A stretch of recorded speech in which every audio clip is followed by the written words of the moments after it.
Question था ना वो ये था कि आपकी नमाज में हाँ बात वो अभी तो बड़ा सादा सी बात है।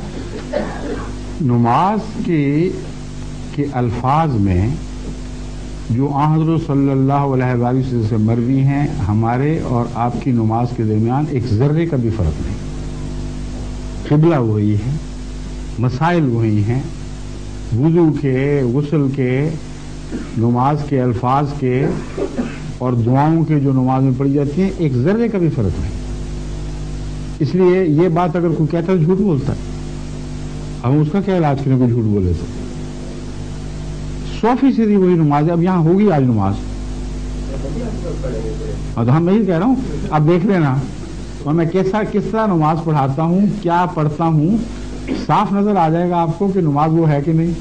वैसे किसी ने ये कहा था कि शायद आपने थोड़ी सी तरमीम कर दी है कि to incorporate your concept of Ahmadi in it, you see. So that was the thing. आपका सवाल बिल्कुल साफ है। जी। मुझे आपके सवाल पर जरा भी एतराज नहीं। आप तो शरीफ नफ्स साफ आदमी हैं, कोई गलत बात नहीं की आपने। जो झूठ है मैं आपको यही कहता हूँ, झूठ है। एक जर्रा भी तरमीम नहीं की, एक नुक्ता भी तरमीम नहीं की।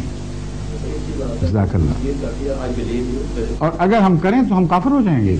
मोहम्मद रसूलुल्लाह की कायम करदा नमाज जो आपने समझी, उसमें तरमीम का दावा करने वाला ही झूठा और इस्लाम से खारिज है। शुक्रिया।